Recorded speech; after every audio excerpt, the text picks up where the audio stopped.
दो भाई आपस में झगड़ा करते थे, एक दूसरे को मारते थे जब छोटे छोटे थे। उसकी खिलौना वो ले लेता था, उसका खिलौना वो ले लेता था, उसका खाना पे झगड़ा हो जाया करता था, जूते चप्पल पे झगड़ा हो जाया करता था। दोनों आपस में लड़ते थे। आज भी देखना छोटे छोटे बच्चे लड़ लेते हैं, झगड़ लेते हैं, तनातनी कॉलर पकड़ लेते हैं, मारपीट हो जाती है।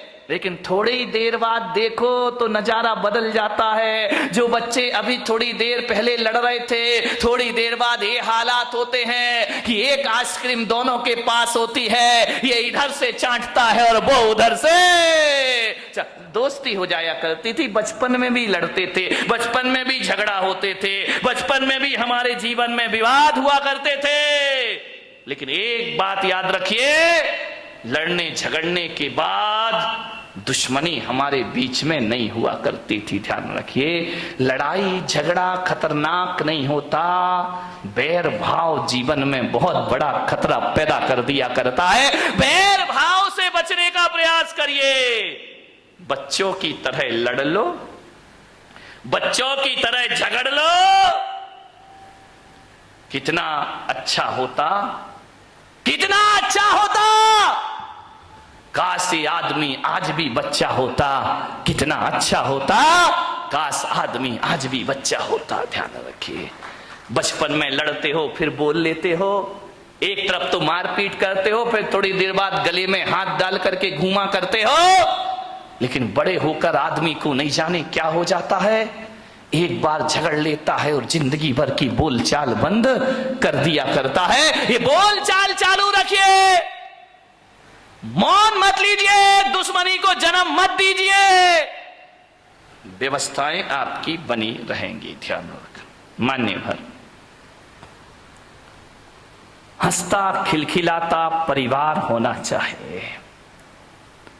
हंसोगे, खिलखिलाओगे, क्रोध पैदा नहीं होगा। ध्यान, दो ही चीज हो सकती है जिंदगी में, या तो हंस लो या गुस्सा कर लो। ध्यान रखना, जब गुस्सा करते हो तो हंसी गायब हो जाती है, और जब आदमी चेहरे पर मुस्कुराहट और हंसी लाता है तो क्रोध गायब हो जाया करता है। दोनों एक साथ कभी नहीं रहा करते हैं। ऐसा कभी आपने नहीं देखा होगा कि क्रोध में, गुस्से में किसी का मुंह भी फूला है और हंस भी रहा हो, मुस्कुरा रहा हो। दोनों काम एक साथ कभी नहीं हुआ करते हैं। इसलिए मैं आपसे कह रहा हूं कि क्रोध की जगह हंसता खिलखिलाता मुस्कुराता जीवन होना चाहिए। जितने आनंद में रहोगे उतना क्रोध आपसे दूर रहेगा। मेरे कमरे में लोग हंसते रहते, आवाज आती रहती, हंसी मजाक की आती रहती है। बोले महाराज आप संत हैं, आपका कमरा बड़ा सीरियस होना चाहिए, बड़ा गंभीर होना चाहिए। मैं बहुत कोशिश करता हूं गंभीर हो जाऊं, गंभीर हो जाऊं, लेकिन क्या करूं, मेरा स्वभाव मुझे गंभीर नहीं होने दिया करता है। हंसता हूं, मजाक करता हूं, व्यंग करता हूं, आदमी से बातें कर, बच्चा आए तो उससे हंस लेता हूं, बूढ़ा आए तो उससे हंस लेता हूं, महिलाएं आती उनसे हंस लेता हूं। ध्यान रखना, जहां तक मेरी सोच है, अब इस दुनिया को उदास, गंभीर और सीरियस संतों की जरूरत नहीं है। अब इस दुनिया को हंसता खिलखिलाता मुस्कुराते संत की जरूरत हुआ करती है। यदि संत हंसेगा, मुस्कुराएगा तो समाज में वह प्रेम का प्रसाद बांट पाएगा। हंसता खिलखिलाता मुस्कुराता जीवन होना चाहिए। हंसी गायब हो गई है। अब घर में दो लोग रहते हैं, हंसे तो कैसे हंसे? मुझे तो बड़ी सोच सोच के हैरान होता हूं।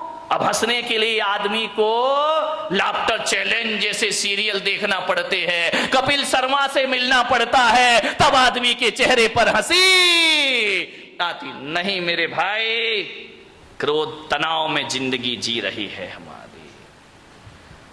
झगड़े होते हैं, आदमी भी लड़ता है, महिलाएं भी लड़ती हैं। फर्क इतना होता है, आदमी इस कान से सुनता है और इस कान से निकाल देता है। महिलाएं ऐसा नहीं करती, महिलाएं तो बहुत होशियार हैं, इस कान से सुनती हैं। आदमी इधर से सुनेगा, इधर निकाल देगा, लेकिन महिलाएं जो हुआ करती हैं इधर से सुन के इधर नहीं निकालती हैं, वो दोनों कान से सुनती हैं और मुंह से निकाल दिया करती हैं। ये दोनों कानों से, इधर से भी सुनेंगी, इधर से भी सुनेंगी और मुंह से। कौन बोला जब भी बोलेंगी बारूद? नहीं, यहाँ की महिलाओं की बात नहीं कर रहा, यहाँ अपने को भाई अभी चतुर्मास पूरा करना है। मैं तो बंबई वालों की बात कर रहा हूं, तुम्हारी आगे जाके देखूंगा। ध्यान रखिए, विचार करिए, आप सोचिए। ऐसा नहीं है कि इन्हें गाली देना नहीं आता है, आता है। ऐसा नहीं कि इन्हें गाली नहीं आती है, बहुत आती है, लेकिन ये बोलती नहीं है। ध्यान रखिए, आदमी तो गाली ही गाली बोलता है, हर चीज पे गाली बकता है, बिना गाली के बातों की शुरुआत। कई का तो गाली तकिया कलाम बन जाता है, हर बात पे 4 गाली बका करता है। मैंने कहा यार, जितनी भी गाली इस देश में है वो महिलाओं के नाम से सारी गाली है, माँ के नाम से, बहन के नाम से, बाप और भाई के नाम से कोई गाली इस देश में नहीं है। मैंने कहा इतनी सारी गालियां महिलाओं के नाम से क्यों है इस देश में? विचार किया कि महिलाओं को गाली आती है लेकिन ये गाली बका नहीं करती हैं, लेकिन आदमी 24 घंटे गालियां दिया कर। ध्यान रखिए मान्यवर, किन बातों पे झगड़ा होता है हमारे घर में? छोटी सी मानसिकता, बस संकीर्ण प्रवृत्ति हमारे यहां झगड़े को जन्म देती। हकीकत बताऊं, जीवन में 90% झगड़े फिजूल के हैं। देखना, कोई सिर पैर नहीं उन बातों का, कोई दम नहीं, कोई सेंस नहीं उन बातों में। जिन बातों में आदमी झगड़ पड़ता है, लड़ लेता है, मारपीट शुरू हो जाती है, दुश्मनी का संद ठिकरों के लिए आदमी लड़ता है। मान्यवर, आप यदि क्रोध करने के बाद यदि शांत हो जाएं और एकांत में बैठकर सोचें, यार मैंने जो झगड़ा किया है ये लड़ने जैसी बात थी या नहीं थी, तो 90% बातें ऐसी हैं जिनका कोई वजूद नहीं हुआ करता है, उसमें आदमी झगड़ा कर लिया करता है। थोड़ी सी गलतफहमी आ गई, आदमी झगड़ा कर लेता है, थोड़ी सी शंका आ गई, आदमी झगड़ा कर लिया करता है। फिजूल की बातों में झगड़ा है। मेरा एक जगह चातुर्मास हो रहा था, और चातुर्मास में संत निवास के बाजू में एक बहुत बड़ा मकान था। सुबह सुबह हम लोग पाठ कर रहे हैं, भगवान का भजन कर रहे हैं, झगड़े की आवाज आने लगी।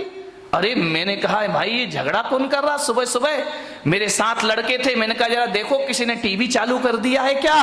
बोले महाराज झांक करके देखा तो बोले टीवी नहीं है, तो लाइव चल रहा है। मैंने कहा मतलब क्या है? बोले डायरेक्ट झगड़ा हो रहा है। मैं गया, मैंने खिड़की से झांका, 2 पति पत्नी आपस में लड़ रहे, इतना लड़ रहे हैं कि लड़ते लड़ते कमरे से बाहर निकल आए, आंगन में आ गए। एक के हाथ में बेलन है, एक के हाथ में कौन बोला चिमटा है। चले ऐसे तुम लोग तैयार रहते हो बोलने के लिए। दोनों लड़ते झगड़ते बाहर आ गए, झगड़ा हो रहा। मैंने कहा इधर आओ। अरे बोले महाराज, मुझे देखा, झगड़े में थोड़ा सा ब्रेक लग गया। अरे बोले महाराज देख रहे हैं। मैंने कहा इधर आओ, ये सुबह सुबह भगवान के भजन करने का टाइम है, प्रभु के स्मरण करने का टाइम है, वो तुम सुबह सुबह पति पत्नी आपस में झगड़ा कर रहे, कोई तरीका है जिंदगी जीने का? अरे बोले महाराज हो गया, झगड़ा हो गया। मैंने कहा किस बात का झगड़ा है मुझे बताओ, मैं फैसला करूं। बोले महाराज फैसले वाले का कोई बात ही नहीं है, तुम इनका लड़काए को रहे हो। बोले महाराज जब पूछ रहे हो तो हम बताते हैं, झगड़ा हमारा 12 बजे रात से चल रहा है। अरे मैंने कहा कमाल कर दिया, पति पत्नी दोनों हैं, 12 बजे रात से झगड़ा चल रहा। मैंने कहा किस बात का झगड़ा चल रहा है? बोले कुछ नहीं महाराज, आज नींद नहीं आ रही थी हम दोनों को। तो बोले क्या करे? बोले टीवी भी नहीं चल रही, लाइट भी नहीं थी। तो मैंने कहा क्या किया तुमने? बोले बस लेटा लेटा मेरे मुंह से इतना निकल गया कि मैं अपने बेटे को डॉक्टर बनाऊंगा। पत्नी ने सुना, खबरदार तुम्हारा बेटा डॉक्टर नहीं बनेगा, तुम्हारा बेटा इंजीनियर बनेगा। तो मैंने कहा यार तू इतना क्यों बोलती, जब मैंने कह दिया मेरा बेटा डॉक्टर बनेगा। पत्नी ने कहा कोई तुम्हारा अकेला हक नहीं है, मेरा भी हक है, मेरा बेटा इंजीनियर। अब फिजूल की बात है, इस पे झगड़ा बढ़ गया। बोले देखता हूं कैसे डॉक्टर बनाएगा। बोले मैं भी देखती हूं कैसे इंजीनियर बनाएगा। झगड़ा बढ़ते जा रहा। बोले बढ़ते बढ़ते हाथापाई पर आ गए हम लोग कि डॉक्टर ही बनेगा, इंजीनियर ही बनेगा। इतना झगड़ा, बोले सवेरे के 4 बज गए लड़ते लड़ते। बोले देख तू ज्यादा बातें मत किया कर मेरे से, जब मैंने बोल दिया कि मेरा बेटा डॉक्टर बनेगा तो बनेगा। पत्नी ने कहा मैंने बोल दिया मेरा बेटा इंजीनियर बनेगा तो बनेगा। रात भर झगड़े। मैंने कहा एक बात बताओ, तुम दोनों आपस में लड़ रहे हो, झगड़ रहे हो, एक बार बच्चे की मर्जी भी पूछ लो कि तुझे क्या बनना है। बच्चे से पूछना ही नहीं है, दोनों लड़े जा रहे हैं, ये बिना सिर पैर के झगड़े। मैंने कहा बच्चे को बुलाओ बच्चे को, उससे पूछो कि तुझे क्या बनना है। पति ने पत्नी को देखा, पत्नी ने पति को देखा। अरे मैंने कहा बच्चे को बुला के लाओ ना। बोले बच्चा तो अभी पैदा ही नहीं हुआ है। तेरे की आदमी, बच्चा यदि पैदा हुआ तो डॉक्टर बनाएंगे। फिजूल की बातों का झगड़ा है। ये कोई झगड़ने की बात है? सास बहू में झगड़ा हो गया। बहू ने कहा मलाई मेरे पीहर में जाएगी, सास ने कहा चल मलाई यहीं खाई जाएगी। इतनी लड़ाई, इतनी मलाई पे झगड़ा हो गया। बोले ये तो पीहर में जाएगी, पास में ही पीहर लोणन नीरा की होगी और कहां की हो सकती है?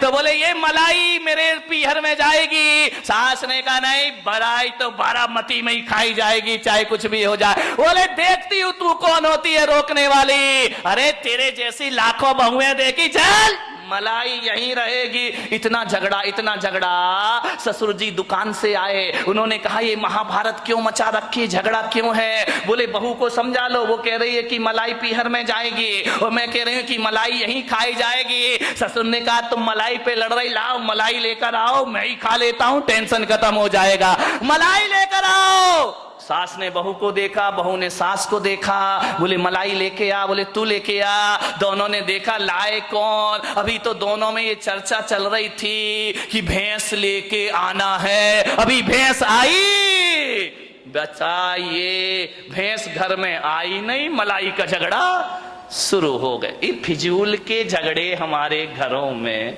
बिना सिर पैर की ये बातें हमारे घरों को नरक। इतनी सी महिलाओं का तो पूछो ही मत क्या है। यहाँ की नहीं, बम्बई वाली महिलाएं जो है, इतना गड़बड़ मामला है, इतना गड़बड़ मामला। अब छोटी छोटी फिजूल की बातों में झगड़ा हो जाता है। अब गर्मी के दिन थे, जेठ जी घर में आए और घर में आकर के उनने ऐसा कोई बेचारे का इंटेंशन नहीं था, कोई सोच नहीं था, ऐसा उसने विचार नहीं किया। उसके बच्चे भी आए, भाई के बच्चे भी आ गए। बोले बच्चों पास आओ, जल्दी आओ, जल्दी आओ, मैं बाजार से मीठे मीठे आम लेकर के आया हूं तुम्हारे लिए, ये आम खाइए। जेठ जी ने क्या किया, थैले में हाथ डाला, एक आम अपने बच्चे को दे दिया और एक आम अपने छोटे भाई के बच्चे को दे दिया। वहां खड़ी खड़ी देवरानी देख रही है, बहू रानी देख रही है, अच्छा अच्छा अपने बच्चे को भी आम, मेरे बच्चे को भी आम। लेकिन ये जेठ जी तो बहुत पक्षपात है, ये जेठ सही नहीं है।